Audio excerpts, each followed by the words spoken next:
Welcome to the Maple Grove City Report. I'm Dave Kaiser from Northwest Community Television. It's time for an update of what's new in Maple Grove and a recap of the September 16th council meeting.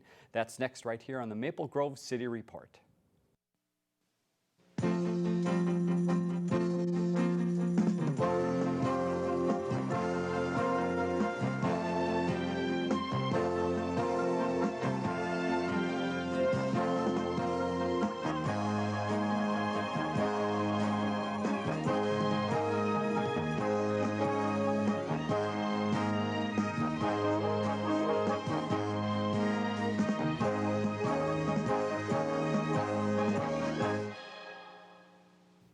And thank you again for joining us on the Maple Grove City Report, joined by Al Madsen, Maple Grove City Administrator. Al, welcome to the program. Thanks, Dave. We've got some notes in front of us here of what's new in the city of Maple Grove and also the rather thin agenda from the last meeting. We'll give you an update on that in just a few seconds. But first, Al, what's new in Maple Grove as we tape here in mid-September?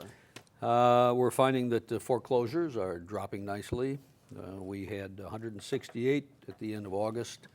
And that compared to 185 in July, so that's dropping down, and obviously we were much higher than that last year. But the other nice thing is, well, a couple of nice things. One, we're finding that the average stay on the market for a home that's being sold is 53 days, and so that's been dropping very, very nicely. I think at one point it was around 120 or 130 days, and so now it's down to 53.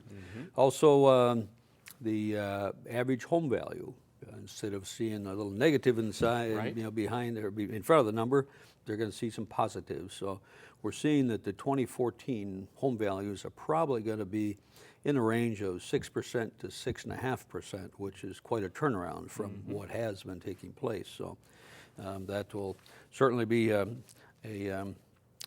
I think greeting those that are attempting to sell their home maybe in 2014 with a smile on their face. So, how difficult are those issues for a city? Because obviously these are things that you really don't have any control over. Absolutely but right. It a lot of times is the first thing people think about and talk about within a city. Is that difficult for you and your office to have to deal with? It is. There's no doubt about that. Sometimes it's like a moving target. Yeah.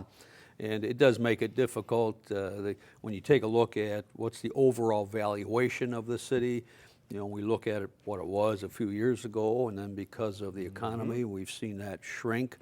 Now we're starting to see it come back up, but it is difficult because it's a moving target trying to figure out what the valuation is going to be and how does that impact us. So an important factor for the city to keep track of, because you have to react to what that number is, as you're just saying, as you set up the budget and do those type of things. So that's why you know these numbers all the time. Right. Okay. The 6 to 6.5% increase in anticipated value for residential, that's the 2014 value for taxes payable in 2015. So taxes are always the following year. You get the value one year, and next year you get the taxes. So you're looking out quite a ways, not only for this next year's budget, but for the budget after. Absolutely right. Yep, absolutely right. For those that haven't noticed, portions of the community center have been shut down from time to time. Our annual repairs and cleaning and things like that. The gymnasium is back in operation. Good. The maze is in operation. I believe the pool is, I think the pool is still shut down until September 20 for repairs and cleaning and everything. So the indoor pool, the outdoor pool saw better days, but those have ended. Right. Yeah. The outdoor pool has ended, but the indoor pool, yes. Because every year we shut down portions of the community center for just a huge house cleaning. So. And the age of the community center is what? I think that might surprise a few people. Oh, I'm trying to think how old that is. You put me on the spot. It's 15 plus years. Yeah, that's amazing. I can still remember that being built.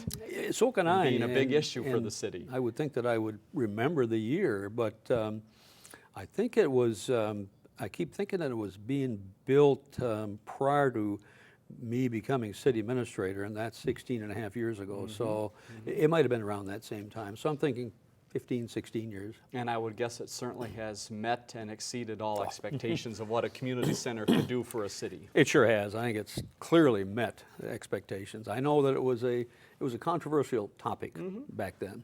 And in fact, the voter referendum was denied Right. back then. But now if you ask people, well, we'd like to shut down the community center, I don't want to be the one to do that. Right. So it's a tremendously used amenity in our city, clearly is. We get probably 1 million folks a year, 950,000 million Fantastic. people a So year. Yes. understandable, it needs to be closed for a little while for Yes. certain areas to do that cleaning and Right. upkeep on the building. Right, we do need to spiff it up from time to time. So a few other items. On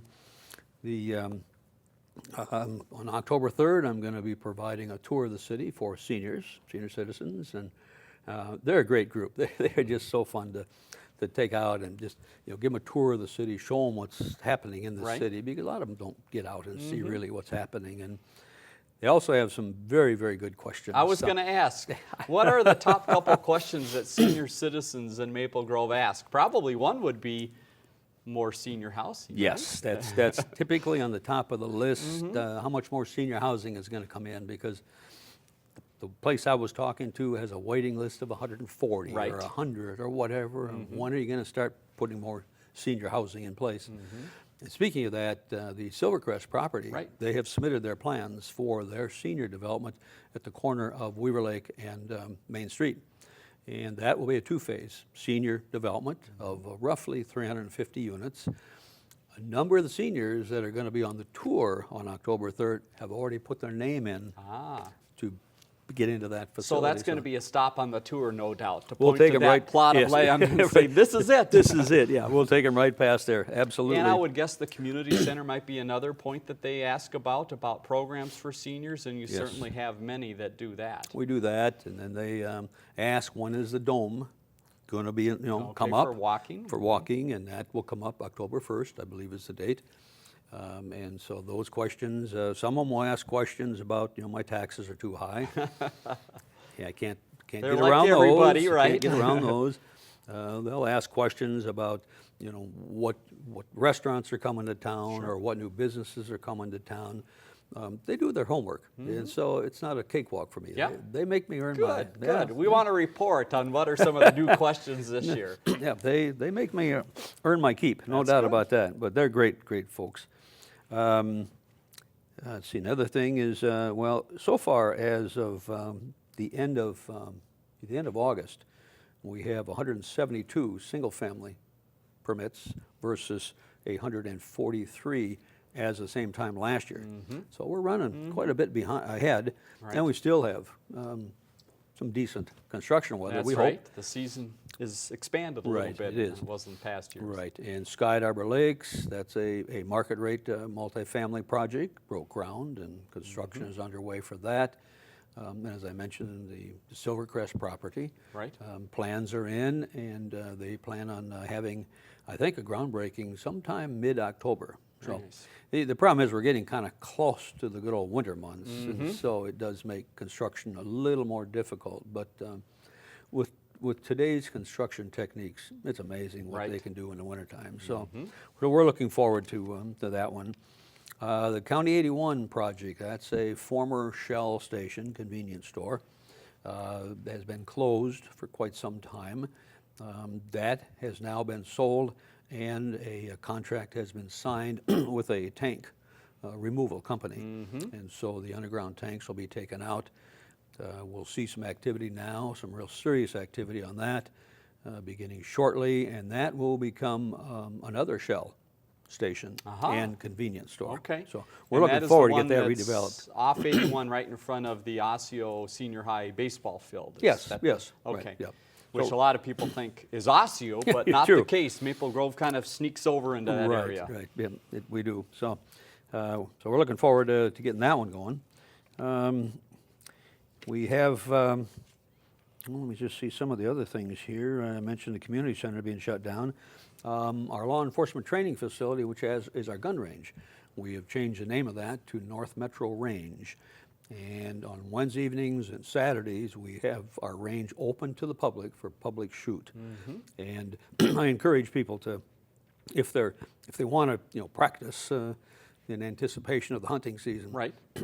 go there, because the facility is just wonderfully equipped for those that are either leisure, shooters or those that take it seriously, like going after deer or whatever the case may be. So it's a very, very state-of-the-art facility, so we're very, very happy with that. Is it something that people need to call ahead and make a reservation to do that, or stop in? How does that part work? Reservation is not necessary. I mean, it's certainly, you could if they want, but they certainly don't have to. No, they can stop in. We've got plenty of lanes there, and the air filtration system in there is just outstanding. So you don't walk in there smelling gun smoke and walk out smelling like gun smoke. So it's very, very nice. And for people that don't know, it's a little bit of a hidden gem in town as far as the exact location. If you were telling me how to get there easily from, say, the downtown area of Maple Grove, Main Street, how would I get there? Well, they would just come up, could come up, I guess,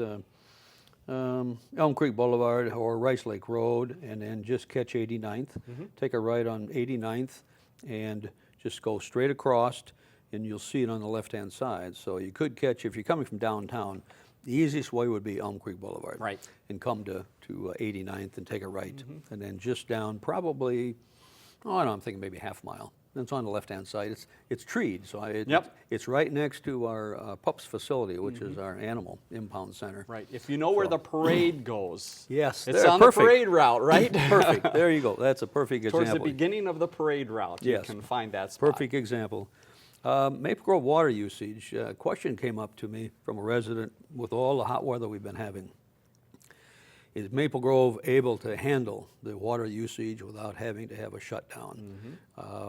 We have never had a sprinkling ban, at least the 30-plus years I've been with the city, and we should not have to worry about that. We have an abundance of water, tremendous resource. For example, in August, our gallons per day pumping range from 11.7 million gallons. This is a day to 21.6 million gallons. Oh my. And that did not really stress the system.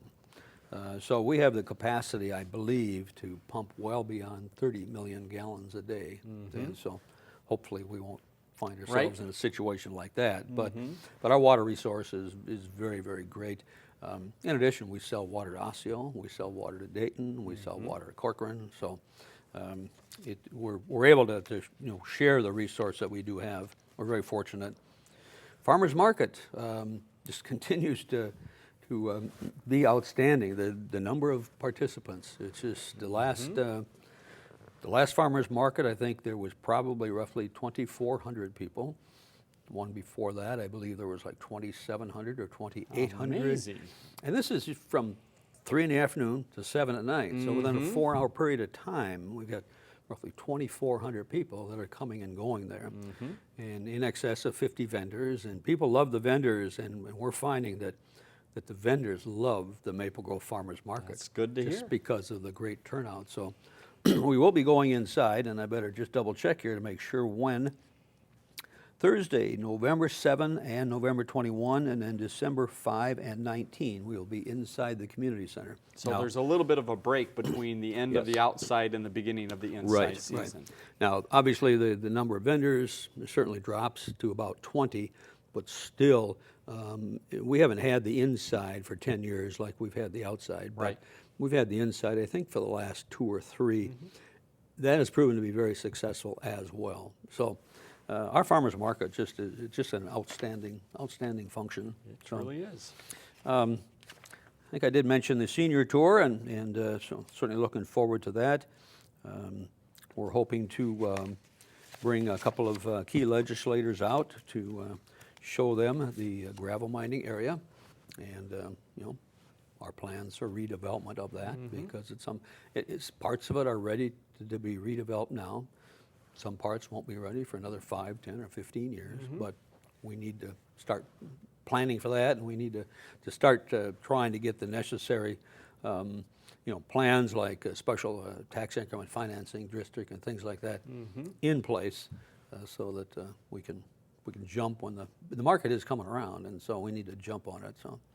So the word or the phrase TIF district might come up to some of the legislatures, a little discussion after last time's session? Okay. It will. That's tax increment financing, and it will. And I'm hoping that politics will not rear its ugly head, but you just never know. Right. So you take the good with the bad. So, the most recent council meeting was only 9 minutes long. Now, I don't want our viewers to think that the council doesn't do anything, Right? Because they only have a 9-minute meeting. How many pages, though, for 9 minutes, though, the consent agenda alone is 2-3 pages Oh, yes. long. So Yes. there's a lot of detail that goes into 9 minutes There of a is. meeting. Yeah, there really is. And the consent agenda, just for those that quite aren't familiar with what's the consent agenda, those are things that maybe in some cases the council at a previous meeting approved but needed to, or directed our city attorney to do. And so it comes back 2 weeks later just for a formal approval.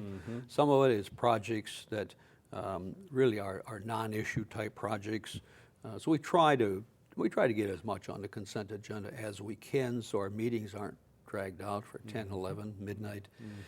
But it's the consent, even though the council meeting is 9 minutes long, this last one, there's still a tremendous involvement by the council, and a tremendous amount of work that they have to do. So it's still very, very demanding. So it's nice.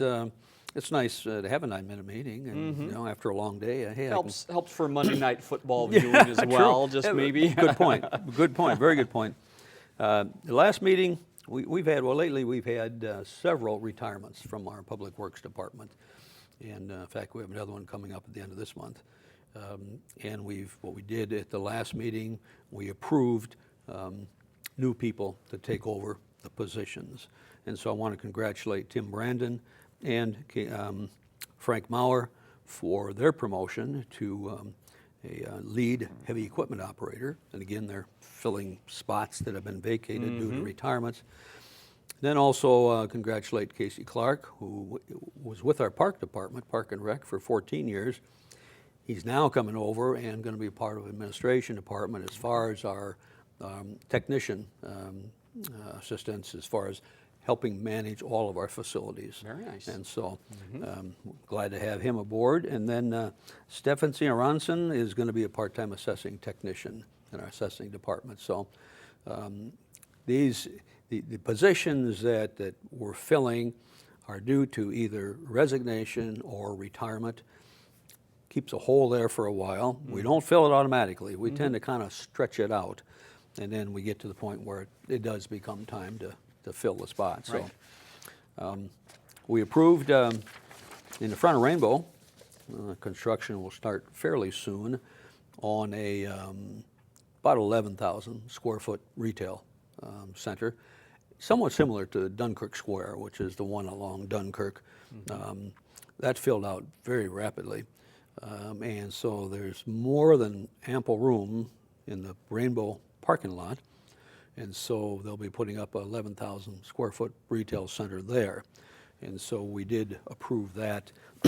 That will potentially house how many businesses then? Well, it's about 11,000 square feet. I would say you're looking at probably 5, somewhere around there. Yeah.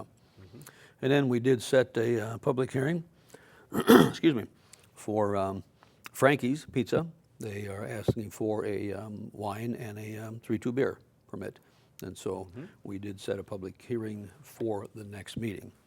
So it was a quiet meeting, smooth meeting. One other thing to bring to our viewers' attention is coming up is the cleanup. We're having a citywide cleanup again. Okay. And on September 30 is the curbside pickup. If someone wants to drop something off along the curb, we'll come by and pick it up. No electronics. That's a very difficult thing to do. But the other thing is, if someone wants to drop stuff off at Public Works, they can do that on October 5th, Saturday, October 5th. So it's an annual, and I think maybe we sometimes have done it a couple of times a year, but it's a good opportunity for our residents to, in the summertime, you're looking at all the stuff in the garage, at least I am, and you're, how do I get rid of it? How do I get rid of it? This is a good opportunity to get rid of the accumulation of stuff. Excellent. What are the most common things that are out there on the curb? What have you heard over the years? Well, we that do you'll find out there? we do see washing machines and dryers and Okay. water heaters and things like that that people just can't haul it to the Public Works facility. Right. There's a charge, and go to our website. for more information, but there is a charge if you want to put something out on your curbside for us to pick it up. And then also there's a way to notify, okay, I live at this particular address, I've got this sitting out on my curb, come and pick it up on that day. So it's a very valuable, I think, service that we do provide to the community. So. But again, you mentioned no electronics, so No. computers, TVs, things like that would need to be taken to the Hennepin County site. Correct? Right, take to the Hennepin County site, and as a reminder that there is a charge for those. Hennepin County does charge for that. But no, we can't take those things. And I would guess the same for paint, chemicals, some of those Yes. items. Again, you won't pick those up. Those No. should go to the county location. Those on need to go to the Jefferson. county as well. Very good point, yes. Okay. So that's it. Good meeting, and it's, I think we're going to have a good year as far as development-wise, residential, commercial, and a couple of industrial projects that we're working on. And like FedEx, that one's come along very well. So Chick-fil-A will open October 10. And so we got a number of businesses, I think, that you're going to be noticing in the paper and on our website and about that are going to be coming to town. So Fantastic. yeah, so things continue to move well. A little transportation talk while we have a few minutes here. I had mentioned to Al before the program that I've had the occasion of driving 610 a little bit here recently, and I've noticed, where did all these people come from on 610? And obviously they have decided, like myself, that I'm not going to drive on 694 That's right, yeah. with the construction going on. So 610 has become a little bit of a parking lot, quite frankly, on occasion going through Brooklyn Park in the afternoons. And you said you might have a little 610 news, Yeah. so Al, we're all ears. What's the latest on 610 and the discussion there? Well, it has become somewhat of a parking lot, which is good, unless you're the driver Right, sitting out unless you're there. stuck in it. Right, but the 2013 legislature created a program called Progress, or Corridor of Progress, and they designated $300 million for that. 610 is listed as one of those projects, so we're putting together a plan. We're hoping, and I think from all indications, and I hate to get everybody's hopes up, Right. including mine, yours, we're hoping that in 2015, we'll start to see work to finish off 610 and have it completed by the end of 2017. Now that's sooner than what has been anticipated, definitely. but then later than what we wanted. So, Right. But it's a good opportunity for us now to capitalize on finishing 610. And 610 is not an expansion project, it's a completion project. And that's where we've had some problem with MnDOT and the Met Council over the last few years is a number of times they kept referring to it as an expansion project. And it's not, it's a completion project because MnDOT has different pots of money for completion, pots of money for expansion. So it's critical that it always be referred to as completing 610. And so we're very optimistic with this new program that the legislature adopted and the $300 million that they allocated to it. So it would be absolutely fantastic to see 610 completed. Very nice. Yeah, it'd be great. That's the best news I've heard about 610, and I think 10 to 15 years. You're right. I think we're probably closer now than we've ever been. Very Yes, good. I That's do. good to hear. How has it impacted 81? Now, I know, obviously, and that may be a little bit of the confusion, is where it meets up with 81, it looks rather seamless. It works very well. But how has it impacted 81? What have you seen and heard from residents about 81? It's actually been a little better than we thought. I was quite concerned, but I think the traffic has been smoother. I don't think that we have had, to my knowledge anyway, any higher number of accidents than what we've had before. So I think it's gone smoother than what a number of us thought it would be. So Okay. yeah. Another road to talk about in town, just up in that same area, Zachary Lane. We were out talking to Mark not too long ago about that whole project, and they were going to try to get it done before school started. And I think they were close. How is that working out? For all practical purposes, I would say it's complete. I mean, Excellent. there's still, some little things that need to be done, but I think for all purposes, we would call it a complete project, yes. Okay. But we had to hustle on it, yeah. All right, so people can find a few new roundabouts Yes. in town up in that true. area, so Yes. enjoy the roundabouts up there. They're interesting the first time you go through one. so. Yes, just take it a little slow the first time and you'll Yes, get the hang without of a it there. doubt, yes. We were talking about outdoor exercise a little bit again before the program and talking about the marathon and the one in Maple Grove that happened just a month or so ago. Happened last month. Very yes. successful, rather hot day though. Very hot day, but 1,500 My goodness. runners showed Mm-hmm. up. So even on a real hot day. So you get concerned. I mean, even though these runners are in good condition, good shape, when you're talking about a very hot day and running that much, it's too much. Well, it's too much for me. So. And Maple Grove's becoming a little bit of a site for these events because as we're taping this in the middle of September, I understand there's another that's coming possibly this weekend as we're taping this at Town Green. It starts at the Town Green and ends at the Town Green. I believe it starts Thursday this week. They're anticipating 1,000 runners on that one. So Fantastic. the one that had 1,500 was put on by Lifetime Fitness. But the marathons, they really just bring the people out. Yep. It's just absolutely amazing. And so, as we joke, I don't think I'd ever get into a marathon No, unless I had no, a paramedic. That's a little much. Paramedic on each side of me with a defibrillator. But there are those that they love it and they're good at it. You mentioned Town Green the last couple of minutes, the season winding down for the Yes. outdoor activities at Town Green. Give us a recap of that. A couple events that I saw there, the numbers were amazing. Yeah, they are. They're absolutely, truly amazing. I think last week, I think it was had to do with like a kids' movie in the park or something like that. They estimated 800 people were there. 800, moms, dads, and kids.